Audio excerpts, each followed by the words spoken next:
Salut les amis, c'est Monsieur Puss et aujourd'hui je suis à Koh Lipe en Thaïlande pour vous montrer 8 choses à faire sur l'île et autour de l'île.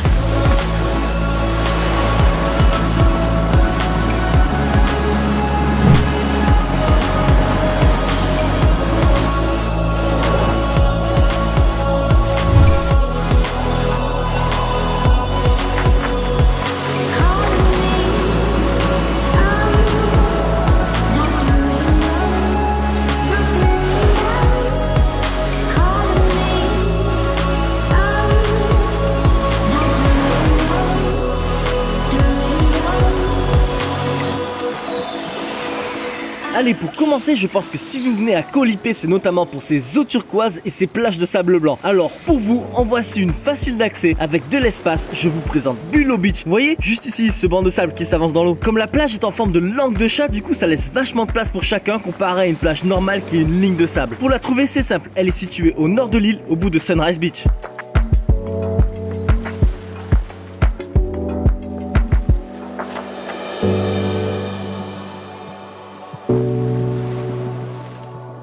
Et les amis, une autre chose cool à faire à Koh Lipe, un tour de kayak. Pour info, j'ai loué le kayak à Castaway Resort pour 500 bahts la journée, ce qui est le tarif normal pratiqué sur l'île. Du coup, j'en ai aussi profité pour faire le tour de l'île, mais aussi aller à Koh Usen, une petite île rocheuse, pas trop mal pour faire du snorkeling. Si vous êtes seul, demandez une corde pour attacher le kayak, car sur cette île, il n'y a pas de plage pour le poser. Mais ce problème ne se posera pas sur une autre petite île qui est à seulement 10 minutes de kayak de la précédente et qui s'appelle Koh Kra.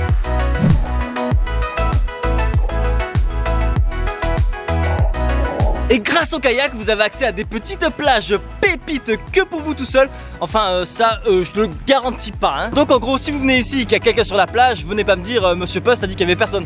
Je dis non, je peux pas garantir qu'il y a personne. Voilà. Bon, je vous fais pas un dessin, petite plage peinard où le temps d'un instant, je me suis presque cru dans le film Seul au monde. Enfin, trêve de plaisanterie, depuis cette petite plage, on peut voir l'île Koh Adang juste en face que je vous présente en numéro 3. À Koh Adang, vous avez des super plages, eau turquoise, sable blanc. Mais moi, si je vais ici, c'est pour monter tout en haut de la montagne pour avoir un point de vue imprenable sur l'île de Koh Lipe. Avant de monter au point de vue, je vais vous montrer quelques plages comme celle-ci qui est en fait un banc de sable, un peu comme Bulo Beach à Koh Lipe. Sinon, vous avez plein de petites plages de sable. Bon, accès pas forcément facile car il faut marcher sur les rochers. Mais ensuite, niveau tranquillité, vous êtes bien. Sinon, pour info, j'ai rejoint l'île grâce à un taxi-bot et cela m'a coûté 100 bahts pour un aller, donc 200 bahts pour un aller-retour. PS, c'est un prix fixe sur l'île. Puis maintenant, c'est parti, direction le point de vue. Alors pour être honnête, le sentier, au plus vous montez, au moins ça s'améliore. Et ce que vous voyez là, c'était plus vers le début. Alors maintenant, je sais, ça va faire un peu le mec qui dit faites ce que je dis, mais faites pas ce que je fais. Mais les claquettes, à éviter. C'est pas ici que vous voulez vous casser une jambe. Puis franchement, un conseil, n'oubliez pas de prendre de l'eau car la montée est clairement pas facile, surtout quand il fait chaud et humide comme aujourd'hui. Mais la vue, ça vaut de l'or. Alors on est d'accord, la vue sur Koh Lipe, elle fracasse. Vu que la montée n'est pas vraiment facile, notamment avec des enfants, ils ont fait des points de vue intermédiaires. Et voici le point de vue numéro 2 qui est déjà pas mal, on voit bien Koh Lipe. Voici le premier point de vue. Bon, par rapport aux deux précédents, je lui mets un 5 sur 10. Mais par rapport aux deux d'avant, on est d'accord.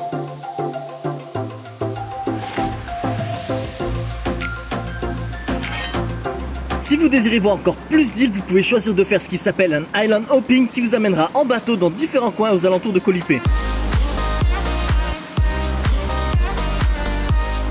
Comme bien sûr plusieurs petites îles comme vous êtes en train de voir maintenant. Ou comme celle-ci avec une plage de galets qui apparemment, selon la légende, si on emporte avec soi un galet de cette île, des malheurs en tout genre vous arriveront. Selon le capitaine, on va faire 5 arrêts pour explorer les fonds marins. Là c'est le deuxième et j'espère vraiment que l'eau sera beaucoup plus claire que le premier spot. Allez, on va voir de suite. Malheureusement, l'eau était encore un peu trouble et en plus j'ai eu de la buée sur ma caméra. Je sais, je suis un amateur, mais bon, cela vous donne tout de même un petit aperçu.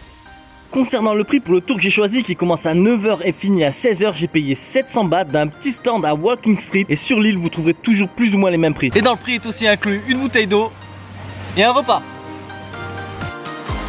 Comme le tour finit à 16 h, peut-être qu'en fin de journée, vous désirez peut-être profiter d'un spectacle offert par Dame Nature qui n'est rien d'autre que le coucher de soleil. Et pour cela, direction Sunset Beach. Alors je vais pas vous mentir, c'est le spot connu pour regarder le coucher de soleil. Du coup, il y a du monde et c'est pour ça que j'ai préféré me caler sur les rochers au bout de la plage à droite. Et de là, il me restait plus qu'à admirer le spectacle.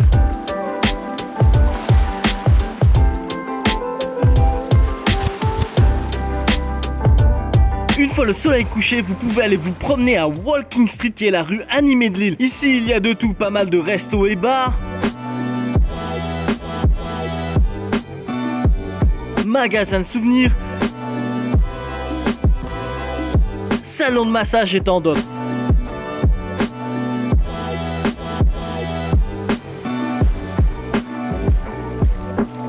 Maintenant pour les leftos direction Sunrise Beach pour le lever de soleil. Alors oui, le matin souvent ça pique de se lever tôt, surtout quand on est sur une île et qu'on veut se la couler douce, mais franchement ça vaut le coup. Après quand vous ouvrez les rideaux, si vous voyez qu'il y a de gros nuages, retournez vous coucher.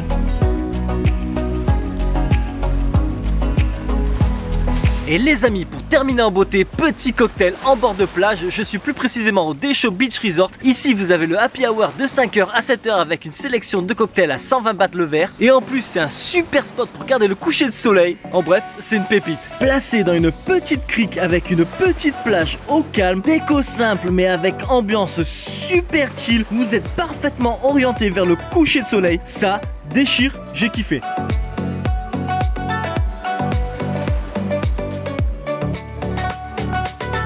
Bon allez, petit bonus, voici un autre bar sympa pour siroter un cocktail sur la plage, voici le Zodiac Beach Bar. Ici c'est une ambiance différente, ça bouge plus, vous êtes littéralement sur la plage avec vue sur Koh Adang. Petit DJ qui mixe, franchement c'est super sympa. Pendant mon séjour à Koh Lipe, je suis resté 4 nuits à Castaway Resort dans un bungalow à étage. En haut, vous avez la chambre avec un petit balcon vue mer et en bas, c'est la salle de bain. Le resort possède également un bar-restaurant au bord de l'eau avec également des places calées sur la plage. Imaginez-vous commencer votre journée posée ici avec un café et un bon muesli. Donc si lors de votre visite à Koh Lipe vous désirez réserver une ou plusieurs nuits à Castaway Resort, je vous mets un lien dans la description. Il vous suffit juste de cliquer dessus et en quelques minutes l'affaire est jouée. Et voilà les amis, c'est la fin de cette vidéo. Maintenant je vais prendre le speedboat de la compagnie Telaga Terminal direction Langkawi en Malaisie. De là je prends l'avion pour aller à Kuala Lumpur pour une dernière vidéo dans la ville. Donc si vous désirez ne rien manquer, n'oubliez pas de vous abonner. Et je vous dis donc à la prochaine sur ma chaîne, la Bizette.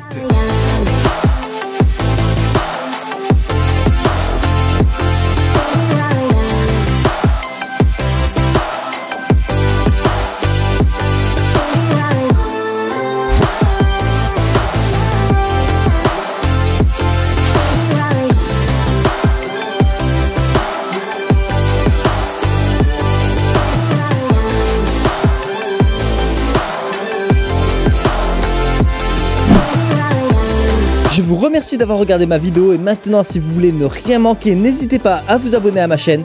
À bientôt.